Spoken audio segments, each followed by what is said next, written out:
You walk around feeling a heaviness or perhaps butterflies in your stomach.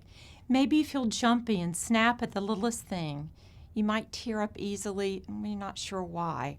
Or a relationship that's very important to you is in trouble or ended. Maybe something from your childhood is haunting you and having an effect on your life right now. You may have talked to friends and family, but they're in your life or even part of the problem. And besides, it's personal. You may have even tried self-help books or medication before, but they just didn't get you where you need to go. You know it's time to find someone to talk to, but where to start? How do you tell the difference between a psychologist, a psychiatrist, for instance? And where does insurance fit in the picture? How does it all work? Will you do all the talking? And what if the therapist judges you?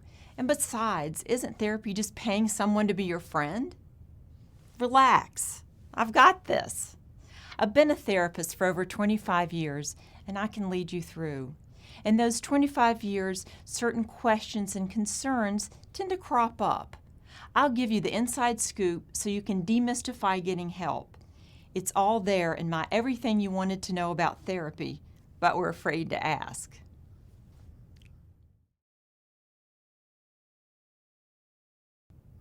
Who is a counselor?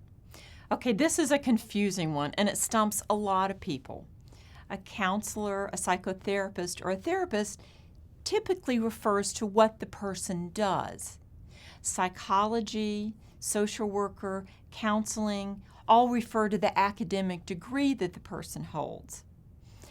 In addition, it also refers to the license to practice that they hold. So, also a psychiatrist is an MD, a medical doctor, who can prescribe. They're the only ones that can prescribe. Some MDs do the medication, prescribe the medication, and then you might see somebody else for talk therapy.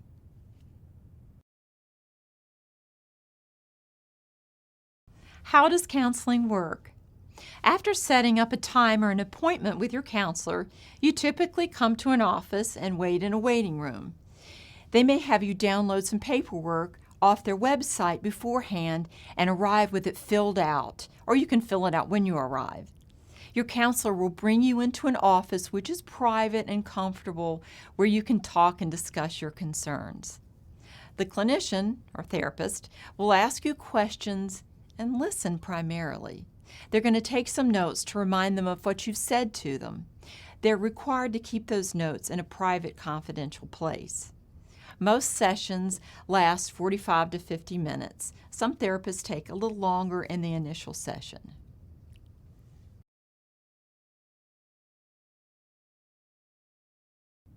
Why shouldn't I just talk to a friend? Isn't therapy just paying someone to be your friend?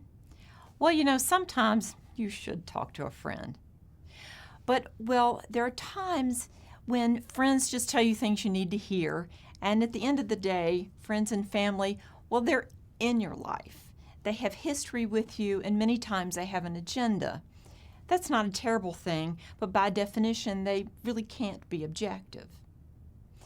Also, aside from the training, you may have gotten to the point where friends and family have run out of patience and listening ear, or you might have the experience with a friend where they're always waiting for their turn to talk and relating your situation to their situation.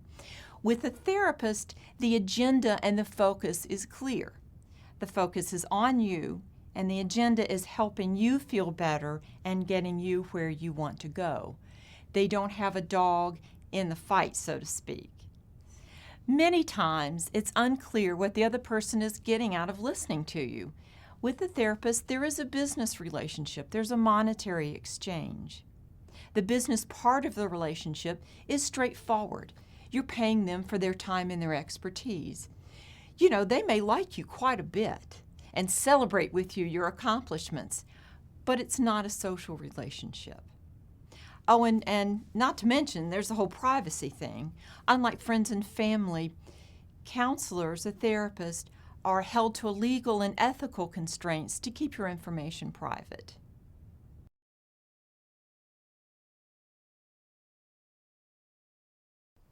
Will I do all of the talking?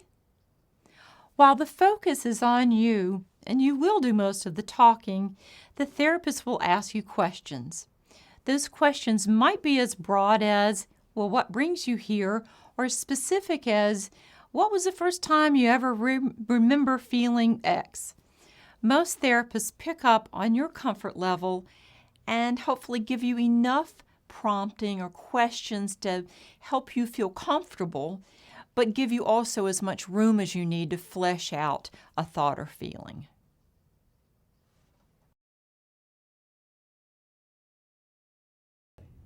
What if I get emotional in the session?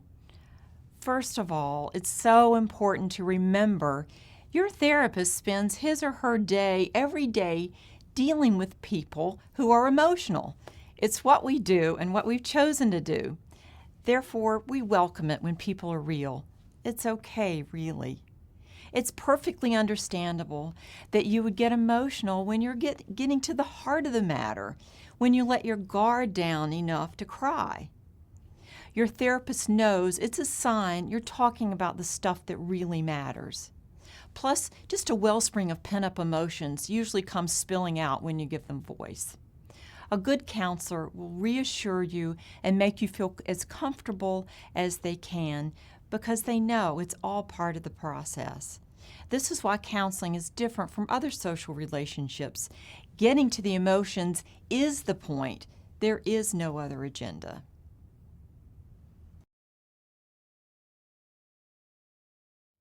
Will the therapist judge me? This is one of the greatest fears people have when coming into therapy. It's only natural. I would even venture to say that almost everyone has something that they feel ashamed about, if not when they come into therapy, as they go along and they dig deeper. This is another reason for the structure of therapy, the confidentiality, and the fact that the therapeutic relationship is not a social one. Remember, therapy is about accepting and then dealing with the feelings that keep you stuck. So giving voice to your greatest, darkest, most shameful confessions, or even that which you're unsure and just, want to give voice, it's all part of the process, and it's all part of the expected process. The world is full of judgment. This is your chance to decide for yourself what you think. The good therapist knows you're judging enough for the two of you. Many times the roots of the behavior you feel bad about can only be addressed after you give them voice. And it's part of their role as the therapist to help you, not judge you.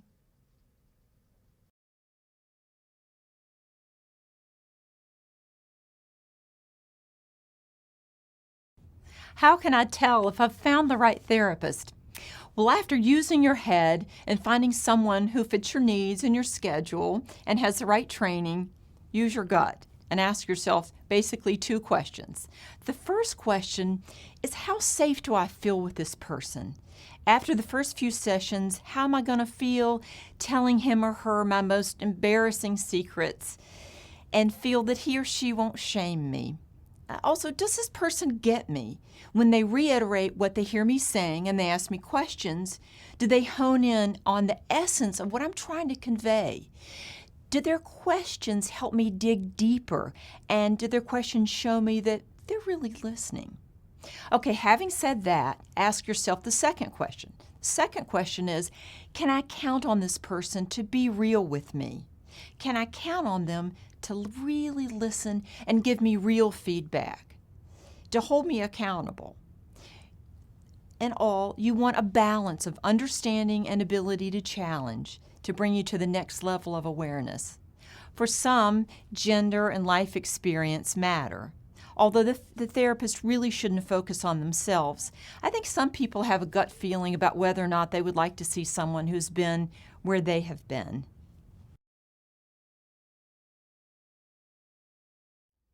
Why do I need to come once or twice a week at the same time? While you might wonder if a once or twice a week time is too much commitment, and there are reasons for the schedule, practically it gives you and the therapist something to depend on. You can both set the time aside. The therapist sets the time aside for you, and you protect that time and count on it. But at a more subtle, profound level of healing, planning on a mutual time to focus on your thoughts and feelings sends the message to your unconscious that this matters. Your psyche needs a dependability, and what you intentionally give attention and care heals.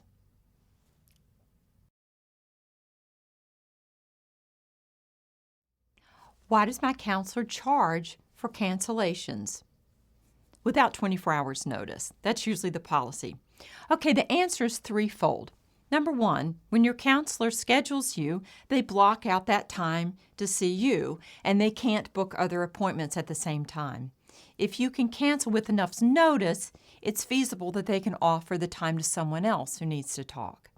Number two, at the heart of the therapy, it's a relationship. It's a relationship of mutual trust and respect.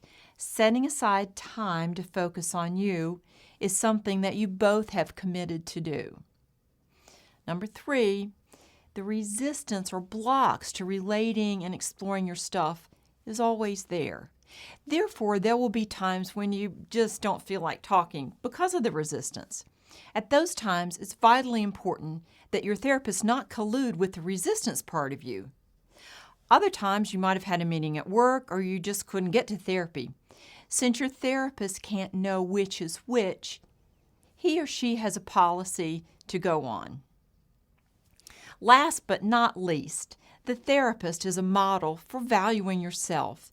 He or she needs to show what valuing your time looks like. The goal here for the therapist is to be reasonable, not overly punitive, and not overly lenient. Believe me, most therapists want to generate good feelings and will have no joy at charging you for a missed session with insufficient notice. You want, however, a therapist who can hold his or her own, while being fair.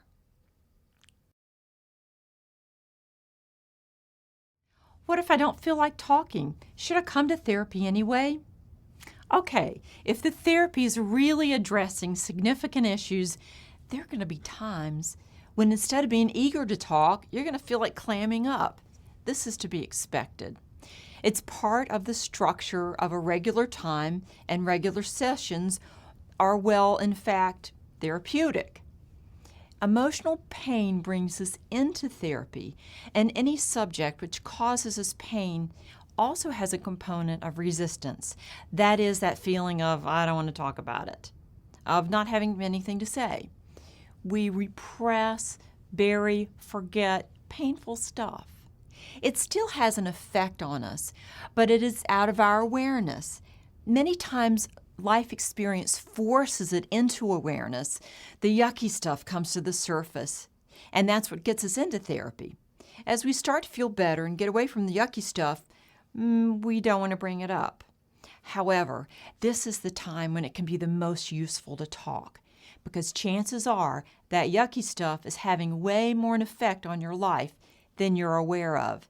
So yes, apply some discipline here, go to your appointment, even if and especially if you don't feel like talking.